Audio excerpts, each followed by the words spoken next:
Avery, whose show is this?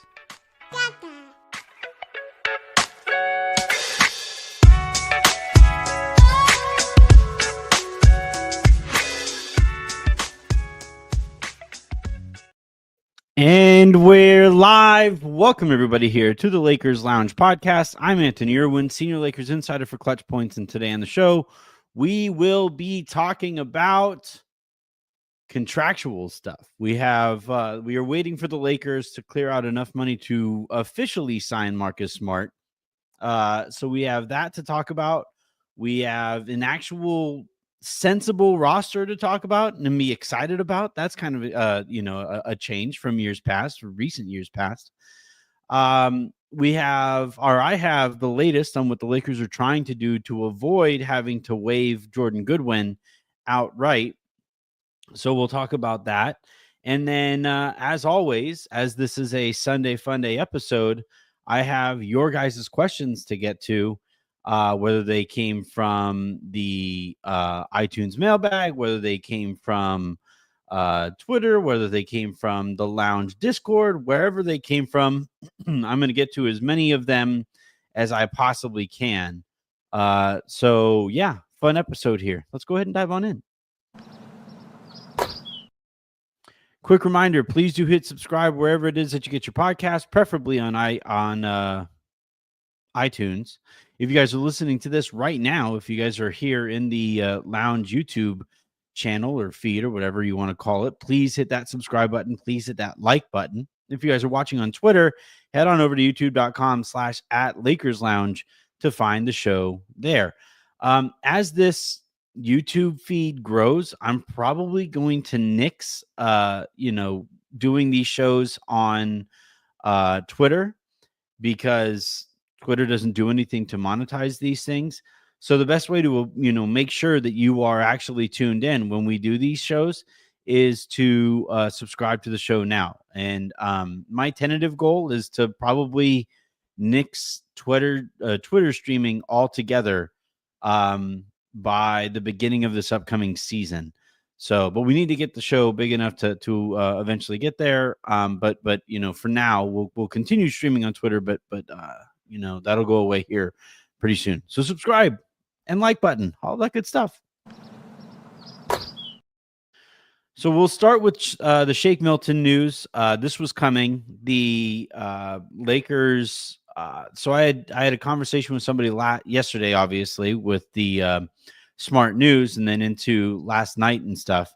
And as I heard it last night, the Lakers were planning to inform Milton this morning that he was going to be waived.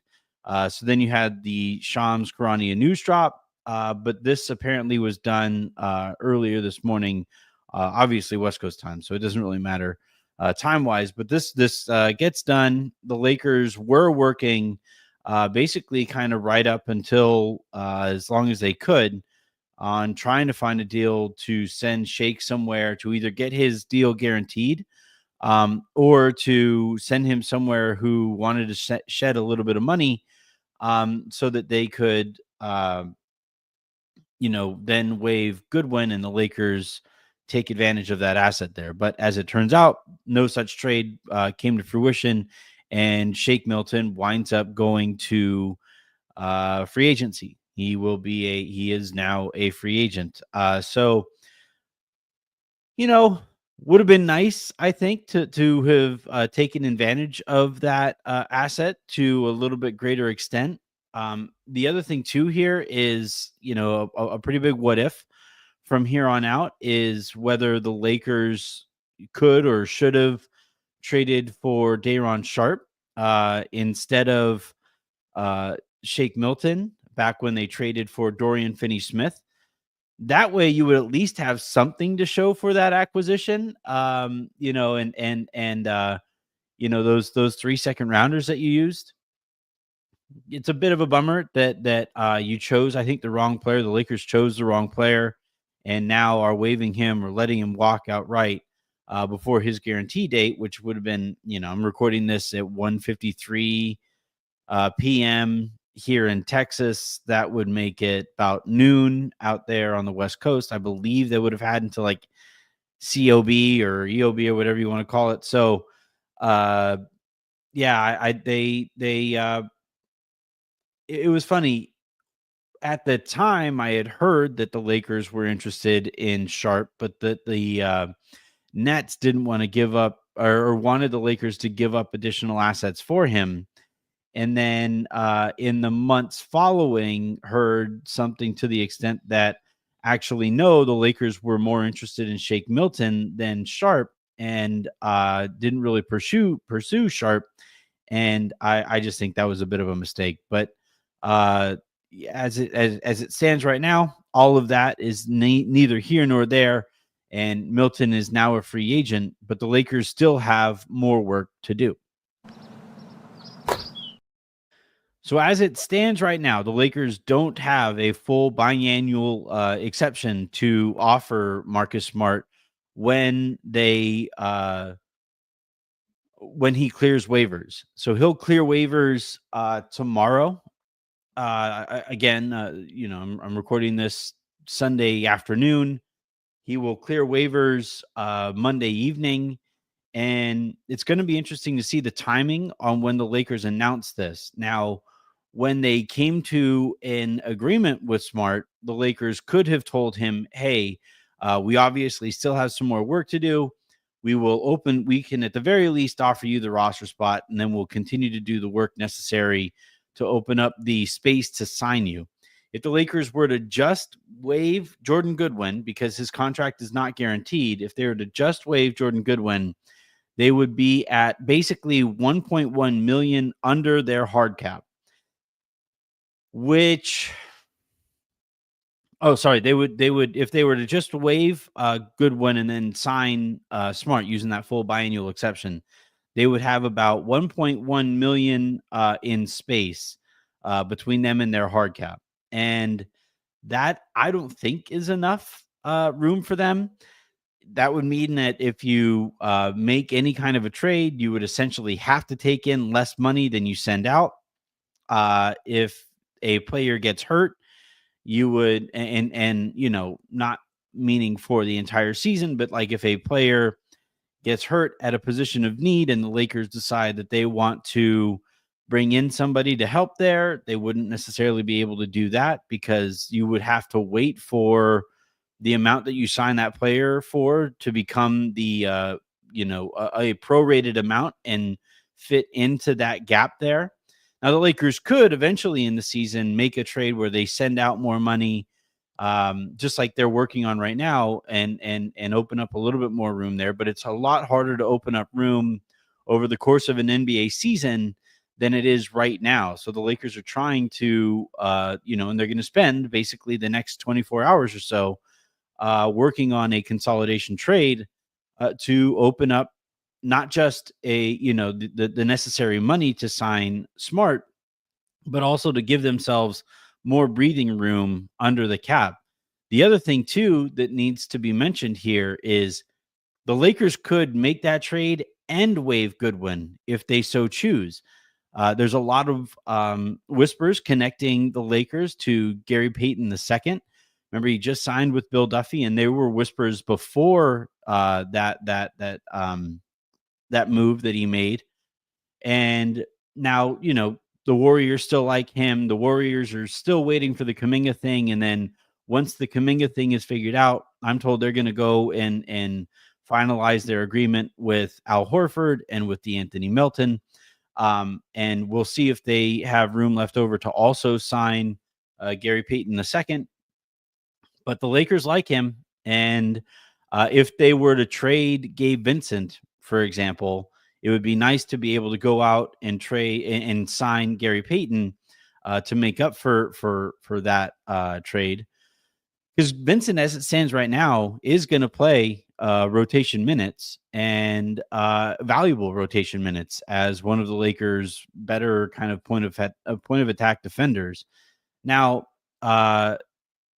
if they just make that trade, so let's say it's Maxey and Dalton for one of Portland's expiring veterans, right? So think Robert Williams or think Matisse Thybulle. One, there's some word out there that Williams might already be dinged up, and I think that might scare the Lakers away from him. Now, as far as the Tybal thing here, he also hasn't exactly been the essence of available over the course of the last few years either, though it's harder to tell there if that was more of a tanking thing with Portland or whatever. But still, he's somebody that would fill a position of somewhat need, a little less need now that they have Marcus Smart. But I would say that if they do trade Dalton and Maxey or Dalton and Gabe for uh for Tybal, for example, who makes like $11.5 million, that would clear $3 million. And then if you also waive Goodwin beyond that, which they wouldn't have to do until January, because that's when his guarantee date is. You could then use, the additional space and roster spot to go out and sign Gary Payton II. So the question then becomes like, would you rather have Dalton connect and one of the Lakers expirings, whether it's Maxey or Gabe, or would you rather have Thibault and Gary Payton II or another big, whatever. Rashawn Holmes is sitting out there, right? Because he was bought out by the Washington Wizards as well. Is that something that the Lakers go out and do? But regardless, from what I've heard, the Lakers like Goodwin a lot. They, I still think it was a mistake for Redick to not really trust him in the postseason, given what we saw from Goodwin all year last year. And, he's young enough to where you can maybe even hope that he takes a step forward this year. He's one of the Lakers' few, above average athletes and point of attack defenders. And he shot the ball fairly well for the Lakers in the regular season. So that's not the guy that I would prefer to just waive if you can avoid it. And I'm told the Lakers kind of feel the same way. And so for the next 24 hours and maybe even a little more, depending on the kind of agreement that they made with Marcus Smart, the Lakers are going to work on that consolidation trade where they send out 2 contracts, bring in a little bit less money, and then also clear up a roster spot as well. And if they're able to do that, awesome. If they're not, there goes Goodwin. Really quickly, I don't know why I continue to have to clear this up, but me saying this is what they're working on does not equal this is what they are going to do, right? Those are 2 very, very different things. The Lakers would like to do X, Y, or Z is one thing, and the Lakers did X, Y, or Z is a completely different thing. Just clearing that up for general purposes. Definitely not because it's constantly in my mentions. All right, let's go ahead and dive on into your guys' questions here.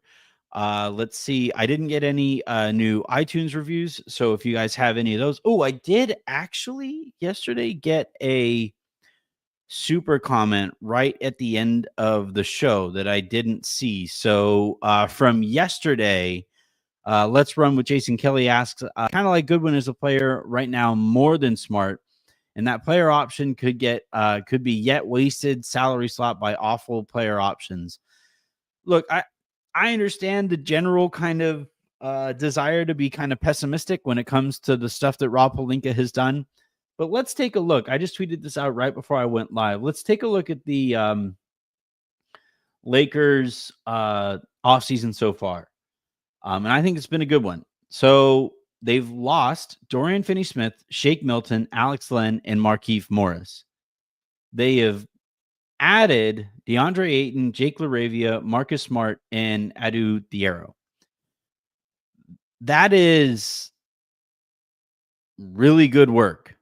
Now, and it's especially good work. One thing that I've been hearing a lot lately, and it's obviously more from the Lakers side of things than it is from the league-wide side of things, is that the Lakers didn't believe they ever had a chance at keeping Dorian Finney-Smith this summer. I'm I'm told it's because, again, this is this is what I always talk about. There are always two sides of a story, and it's my job to kind of try to tell both sides of that story, and then dig to find out where in the middle the actual story stands. But remember, earlier in the offseason, I talked about how the Lakers pissed off Dorian's camp by lowballing him and then floating information about his ankle to other teams that he may have been getting ready to sign with. He eventually, obviously, signed with the Houston Rockets. The Lakers side of the story, I'm told, is that Finney Smith was never going to sign with the Lakers. He always wanted to go back to Texas, and that there was just nothing that the Lakers could have done here, and he was gone anyway. I would also include that nobody I've spoken to has refuted the detail about floating information about Dorian's ankle. They have refuted the motive behind it, but to me, the act matters more than the motive. So if we sit somewhere in the middle here and we say that it was, and even if we're gracious to the Lakers side of this story, if the Lakers thought that they weren't going to be able to retain Dorian Finney-Smith, and there were rumors heading into the or once the offseason started that Portland was going to eventually buy out Ayton because nobody wanted to trade for him at the number they would have had to, then the Lakers did a good job here to kind of pivot and fill, at least initially, that gap that Dorian was leaving in the roster and address a position of desperate need by adding DeAndre Ayton. So right there and then, whether you want to believe that it was all lined up and that the Lakers had it all planned out from the get-go, that would be very gracious to the Lakers side of things. People around the league tell kind of a different story, but still, that bit of business was I think a good tone setter for the rest of the offseason. You know, obviously Len wasn't coming back because he looked washed last year. Milton was never coming back because he had that contract guarantee again of today, so he was already gone. And then Markieff Morris is probably heading towards retirement, I would imagine. So you have, you lose those guys. You add Ayton and LaRavia. You do the amount of work that the Lakers did on draft night to be able to position themselves and select Adu Thiero. And then, as of yesterday, they also did the amount of work necessary, or they are working to do the amount of work necessary to add Marcus Smart, who, again, addresses a position of need. And I think between LaRavia and Smart, that combination of two players on the wing that's a better combination of players than Dorian Finney-Smith will be next year. So that math, I think, lends itself to, again, a good offseason here for Rob Pelinka. And that isn't counting whatever this consolidation trade may or may not look like, or what the Lakers do outside of it to maybe add a little bit more talent on the peripheries. Again, I keep my eye on Gary Payton II, but we'll see there. So now the one mistake I will say that I thought the Lakers made this offseason was retaining Hayes, not just from the standpoint of the domestic violence stuff. I'm told he's settled in that case earlier this summer, but also the just I don't really like the fit there. I would have liked to seen the Lakers go and, like, what Jackson Hayes is. I would have liked to see if they go out and get like a Precious Achiuwa or somebody like that who maybe has a little bit more room for growth than I think Jackson has, but still not a bad offseason so far. And I think it's been enough to make the Lakers, like, to solidify their position in that second tier in the conference. I as it stands right now, I have Houston, not Houston, OKC and Denver as the top tier in the conference. I actually think Denver is my favorite to win the championship next year if they remain healthy. But then the next tier down, I have the Lakers there with Houston and with Minnesota and with themselves there. I think that's the second tier of team in the Western Conference. And if the Lakers do, basically swap out Dalton Connect and Maxi Kleba for Matisse Thybulle, um, that would even further solidify them. I don't think there's really much the Lakers can realistically do to get up to that upper echelon, that highest tier of the conference right now. But I do think if they keep some of their powder dry and then over the course of the season make some kind of a deal involving their expiring contracts and maybe that 31 pick, that you could talk me into that being enough to put them into that upper echelon of tier, or that upper echelon team in the Western Conference. And then at that point, you're, a bona fide title contender / favorite. So, and by the way, we haven't yet seen how the steps forward that I think we're going to see from Luka and LeBron playing together, from Luka, LeBron, and Austin playing together. We haven't yet seen the impact of Luka getting to play with DeAndre Ayton. I think that's going to really improve the Lakers next season compared to last year. I'm telling you guys right now, like over the course of August and September, I might wind up saying some pretty, outlandish things about this team. Because that's just me kind of initially evaluating what this team is capable of. But there's plenty of time to do that when we dive into your guys' questions. But as far as like answering, Jason Kelly's question from yesterday, you like Goodwin more than Smart. I can't quite get there. Yeah, Smart has been injured the last couple of years, but he's also been in some situations where those teams, I think, were kind of tanking a little bit. So, and I am a fervent and ardent believer in situations kind of going a long way to decide how successful players are. And I think Smart has been in some just abysmal situations. Remember Memphis a couple of years ago when John Morant was in and out of that situation because of the suspensions and injuries. That entire Memphis core just kind of imploded to the extent where Desmond Bane was traded this last or during this summer. So that was kind of a bad situation. Then he goes to, Washington, and that's also a bad situation. I'm gonna float Smart a little bit of bail, and maybe it's optimistic on my part because I want to believe that this guy has more left in the tank. But I think that overall, bringing Smart in here, allowing him to be a, that point of attack defender. I think he's also a pretty good wing defender because he's so sturdy. And given the way that the league allows smaller defenders to play on defense, especially smaller defenders with Smart's reputation, I think that's going to help quite a bit. And that's even given, I like Goodwin. I think the Lakers should be working really hard to avoid just waiving Goodwin. But we'll see if they're able to do so. It's kind of tricky to pull those deals off when the league knows that you need to. All right. So now that we have super comments from this current show to address, we get to play this.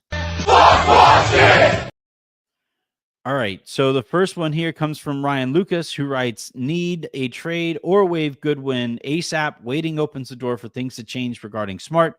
48 hours should do one or the other. Thanks for all you do." Well, thank you. But look, all that matters is if the Lakers and Smart's representation agreed to a deal and also were on the same page in terms of timing here. If Smart wants to be signed and made official ASAP, then, the Lakers' hands are kind of tied here.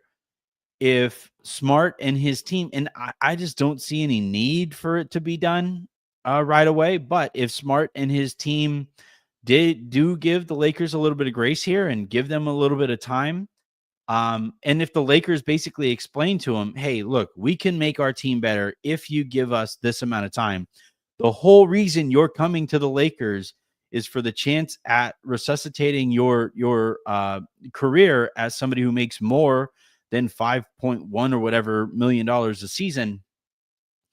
And the best way to do that is on a good Lakers team. So if you give us a little bit of time here beyond whenever you clear waivers to be able to go out and find a deal, then that makes us a better team and gives you a better chance at being on a Lakers team that helps you resuscitate that value. If the Lakers field those offers and have those conversations around the league and they aren't able to find anything, which happens all the time, they might just agree to that deal as soon as Smart clears waivers and make that announcement right away. So tomorrow is going to be really interesting to see the timing of this. If the Lakers just announce it right at the moment that Smart clears waivers, then you'll know how this went.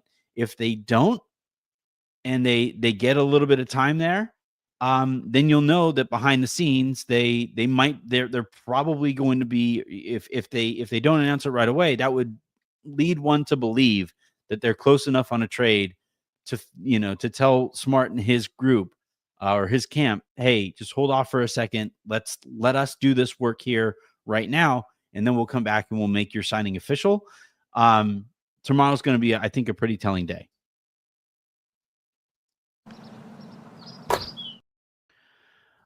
Jason Kelly here again. I like Goodwin on a 1-year deal more than Smart. The player option sucks. Okay, so the player option of this, I understand why people are a little nervous about it. But the player option to me, even if he accepts it, and if he accepts it, that means something went horribly wrong, right? But let's say he accepts that player option. Maybe he gets hurt this year, or maybe he's just really, really bad, and he doesn't think that there are going to be any other offers like that. That would suck, but it's a player option for $5 million.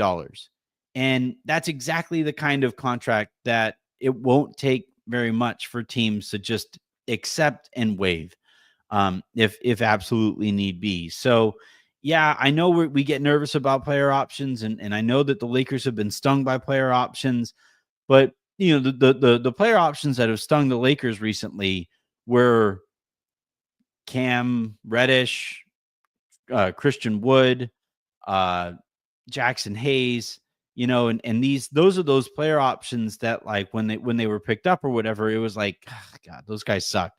But if it means that Marcus Smart would be even more desperate working on an expiring $5.1 million contract, at that point, if he accepts that player option, there's an argument to be made that he would be fighting for his NBA career, basically. And that would be a pretty desperate Marcus Smart. I don't think it would arrive there. I think it's far more likely that Smart winds up not taking that player option. And then the Lakers, I would hope that we go into next offseason saying, man, I really hope there's a way for the Lakers to keep Marcus Smart. And right now it seems like they have the cap space to be able to keep Marcus Smart if he plays really well, or to keep DeAndre Ayton if he plays really well. And we'll see if that's how all of this plays out. But I'm not too worried about the player option, just because it's like the player options for minimum players. That's not enough for you to throw into a trade and make your offer, meaningfully better or different. But as this player option is for a little bit more than the veteran minimum, that makes it valuable for salary matching purposes, which really, really matter in this era of the CBA. So, yeah, I understand the concern, but I actually think it's mostly fine. All right, let's go ahead and get Woke Queen out of here. Have a good one, ma'am. All right, let's go ahead and dive into. I asked for questions on Twitter, and got 13 of them. All right, so I'm just going to go in order of when I see them here on my thing. So Krishna Dev writes, do you see anyone from the current squad making an all defensive team next year, or at least getting some votes? No, I mean, like, I guess the guy you could float here would be Smart, because he has that reputation as a defender as it is. One thing I've been thinking a lot about is whether or not Smart should start.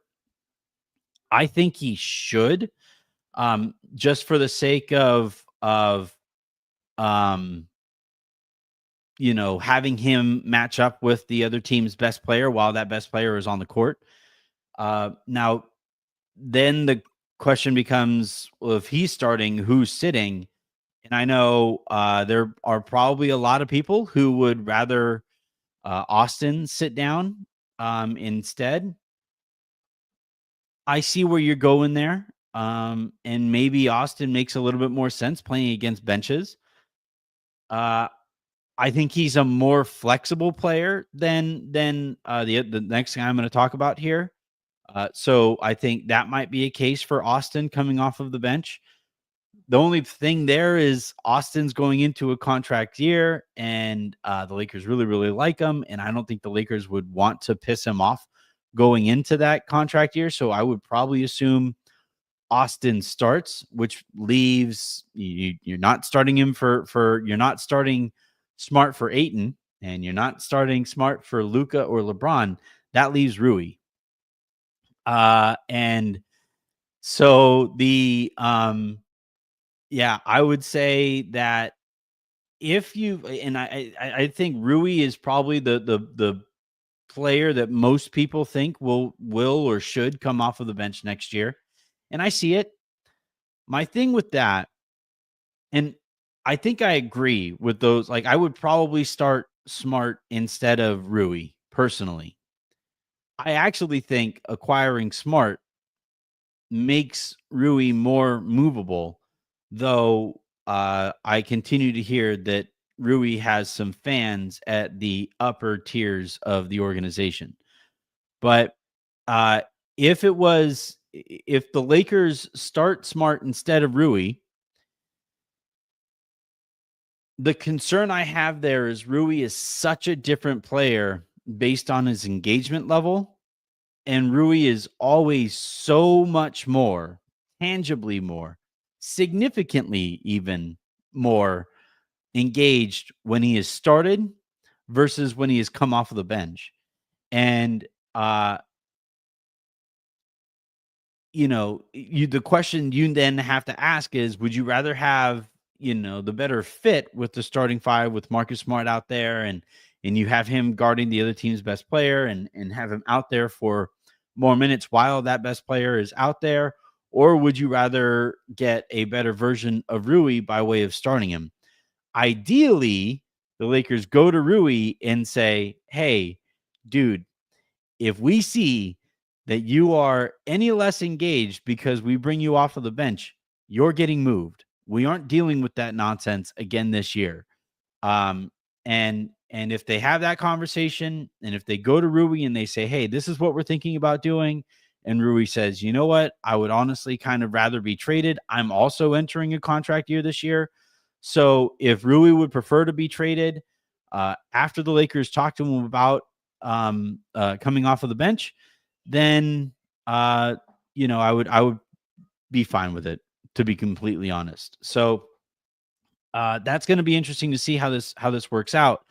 But overall, to answer the question, player most likely to get all defensive team votes, I would probably say it would be Smart, given the role that I think he's going to be playing on this team. It's going to be interesting. One thing I'm really excited about is the fact that between Smart and I think Gabe fits into this group, and Vando, I think, fits into this group.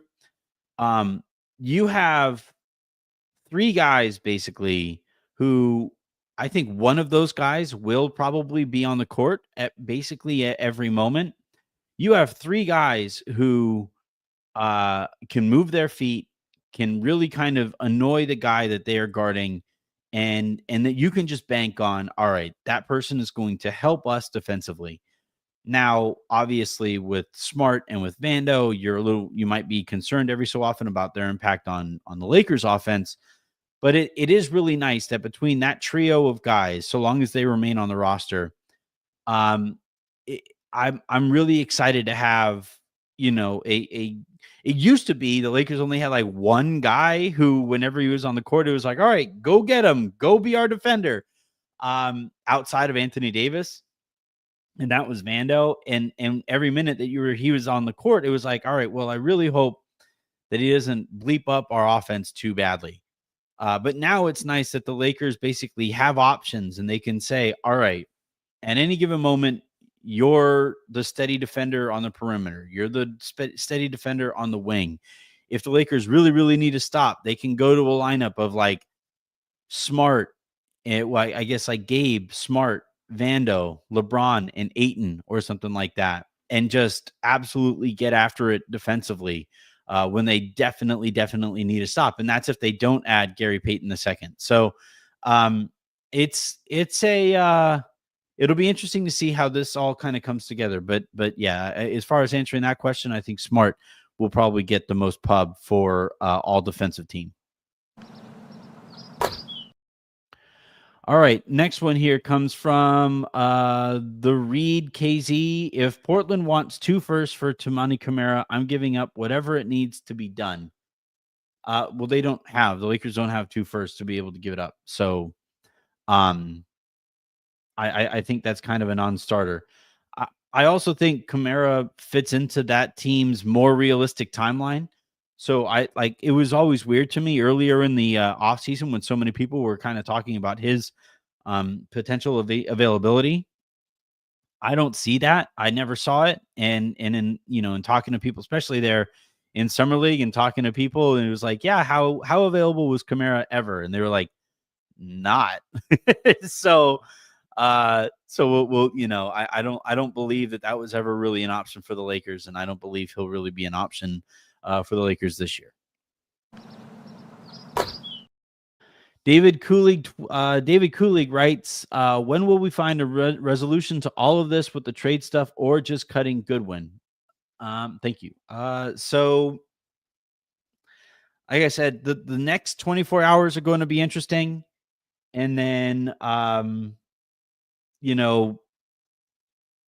if we get to the end of that 24-hour run and Smart hasn't, if Smart isn't made official right away, again, that would be a pretty important development. And that would mean that there's something to kind of check in on at that point. But again, and by the way, if Smart is made official right away, that doesn't mean that the Lakers didn't spend,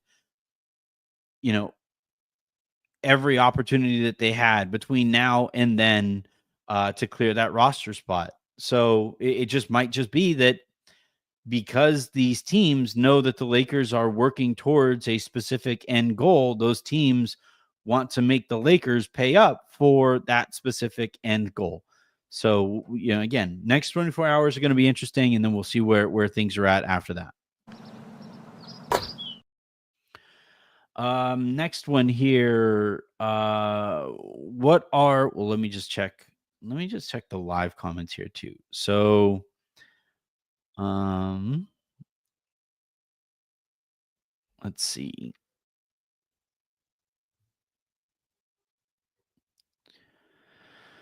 I'm not seeing any. Okay, here you go. Dodger Blue asking, is AO still a trade option? I would say he's still an option.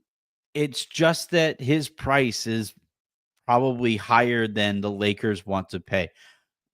I get the sense that the Lakers want to enter the season with that 31 or 32 first round pick in their back pocket.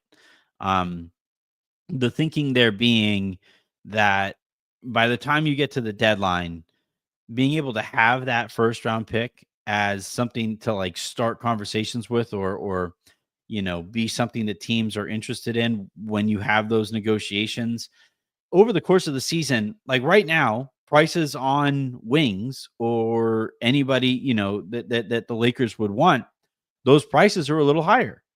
And as my son's pissed at the idea of entering the season with a first rounder, but that's how Rob likes to operate. And I think AO would, or IO, I don't know if he pronounces it AO or IO, but he would probably cost that first round pick, and I don't believe the Lakers want to move that pick right now. So, yeah, it's something to come back to, and it's something the Lakers have come back to a couple times over the course of the offseason. But as it stands right now, I would probably anticipate somebody a little lower on the totem pole than IO or AO. I don't know how he says it. Can somebody shut that baby up? I'm gonna text Jen. All right, so let's go to let's see. We got a super comment while I was talking there, so we will go with Javon. I think it's Javon Martin. Quentin Grimes, still no deal for him in the Sixers. Yeah, I know it's interesting, and I know a lot of Lakers fans are hoping and praying, fingers crossed, toes are crossed, legs are crossed, arms are crossed, crosses are crossed. But I don't think it's very realistic that the Lakers could. Okay, I thank you, D. I'm sorry. It's because he's crying right outside my door, and I know my mic is pointed this way, so it's really good about blocking out a lot of that kind of external noise. But I just always get really nervous because babies crying has like a chemical impact on people, and if Miles crying makes you guys turn off the show, then I would prefer to avoid that. But yeah, so Quentin Grimes, Jonathan Kuminga, who are the other restricted free agents out there? But those player Cam Johnson, I think his name is no, is it Johnson? No. Who's the Cam that I'm thinking of in Brooklyn? But those guys, those three restricted free agents, it's just so brutal. I would really hope that Thomas, thank you, Store Runner, Cam Thomas is the third restricted free agent, and all of those guys out there are just getting so thoroughly bleeped. I hate restricted free agency. I remember talking with Austin's agent about this going into Austin's restricted free agency, and it was just so frustrating because Austin is clearly worth a lot more than 12 million bucks, and in order to get paid a fair amount, Austin would have had to like completely gamble on himself. And I don't blame Austin at all for wanting to do a 3-and-1 type deal rather than a 1-and-1 type deal or a 2-and-1 type deal. So it's really a bummer the way that restricted free agency is just allowing these teams to first string these players along. I think what a lot of these guys should do basically, and Austin basically did this, is just take that best offer as soon as you can get it, because that money disappears really quickly. And then all of a sudden, if you don't have the best relationship with your team, as I don't think Kuminga does, and I don't think Grimes has been around long enough in Philly to have the best, like in Austin kind of relationship with the Sixers, then at that point, those teams just basically say like, you should have taken the first one. Offer is now this. The offer is now this. The offer is now this. And that, I don't think teams are going to be that kind of antagonistic with key players. But like Kuminga still thinks he should get $30 million a year, and Grimes thinks he should be making $27-ish million a year, and Cam Thomas thinks he should be making around in that same ballpark as well. And I would imagine all of those guys probably come in at probably closer to $20 million a year. And then it just matters like how long they want to be on that contract before they can get back out into the open market. And I know we aren't sitting here like nobody's going to shed a tear for somebody who, oh, shucks, has to take $20 million a year. But it does suck that a tool that these teams can basically use, this restricted free agency tool, can so quickly and so thoroughly mess with a player's market. So, yeah, we'll see what the final outcome is for all three of those guys. But for Lakers fans who are hoping for Grimes, I'm guessing the hope there would be what, like uh, trading Maxey and Rui for Grimes, I guess. Is that what people are kind of hoping for there? And getting Grimes on that sign and trade deal. Yeah, I understand why people would be hopeful for it. But I just don't really see it. So, yeah, I would anticipate all three of those guys are back with their teams on contracts that they don't exactly love, and then as soon as they're restricted free agents, then those guys test the market as quickly as they possibly can, and um yeah, I feel really bad. I felt really bad for Austin last year too, and then the Spurs didn't even do him the solid of making him a balloon offer. It just he was put in a shitty spot. Restricted free agency is an oxymoron, and it's a bummer. Let's go here to let's see, Frank Galden. I'm no Rob apologist, but he should be getting much more credit than he is for turning DFS into 3 rotation players of need, shouldn't he? Talked about this earlier in the show, and I look, I will say it, hand of God, Rob cooked this offseason. It's been a good offseason for the Lakers here. And I don't think it's a matter of just stumbling drunkenly into some of these circumstances. I do think the Lakers have done their due diligence and homework to make themselves to pivot when they needed a pivot. I think ideally they would have preferred to keep Dorian and enter the offseason that way. I think this team raised its ceiling, but may have potentially lowered its floor. No. I guess it just kind of depends on Ayton. But I this is a good point here from Rodell, who says Luka's been recruiting hard. I think that has really helped, right? There's a report from Stein that Luka reached out to Smart. We know that he shares an agency with DeAndre Ayton, so I would imagine that, and there are reports that he reached out to Ayton as well, and he did that, while wishing the best friend that he had on the team last year all the best on Dorian's decision to head back out to Texas. So overall, I think Rob's done very well. I think there's still a little bit of work left to do. And I would hope that the Lakers do as much of that work as they possibly can this offseason so that you just have to make tweaks during next regular season. So, yeah, I would say I think Rob, we always talk about like the roller coaster ride that is Rob Pelinka. I think you had like the high of trading for Luka, and then I think the low of the Mark Williams trade and it getting rescinded, and now we're back up here to the high of Rob Pelinka. As I think this has been a very effective offseason. I think I'm not going to speak for LeBron here, but I think if the hope here was to do enough to convince LeBron to be kind of excited about this upcoming season, I think the Lakers have done pretty damn well. And then we'll see how training camp goes, and if they do that kind of pre-training camp that they have done in years past.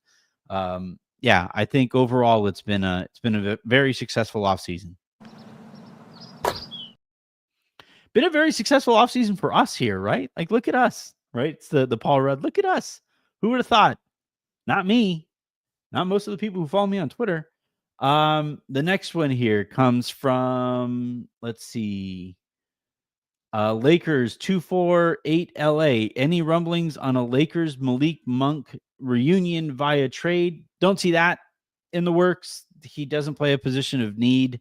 The Lakers have plenty of offensive creation from their perimeter spots, so I don't see how that would go.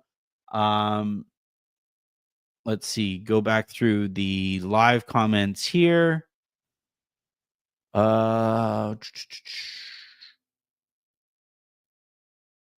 Yeah, I think that is just about enough here for this Sunday Fun Day episode. Thank you everybody for tuning in. There are 4,500 of you, some of you bots by way of Twitter, but still, there's a good chunk of you guys watching the show right now. So please hit that subscribe button, hit that like button, hit that share button, all that good stuff. I'm going to grab this, put it right onto the feed, and then I'll split it up and break it up for tonight's lowdown. For tonight's lounge, and then I also have to narrate the article that I wrote about the Luka situation, the Luka situation and the Jokic situation and the Giannis situation. Now I wrote that a few days ago, so I'll go over it and see what all remains relevant. So there'll be some additional context in there, but that'll be on the RSS feed in a lowdown episode for tomorrow morning as well. So until then, and until the next time. Oh, by the way, fun guest tomorrow. Hit that subscribe button, hit that like button, and you will be right here with me when that fun guest is here to talk about this team as a basketball entity tomorrow morning. So have a great rest of your weekend. Make somebody else's, and I will talk to you when I talk to you.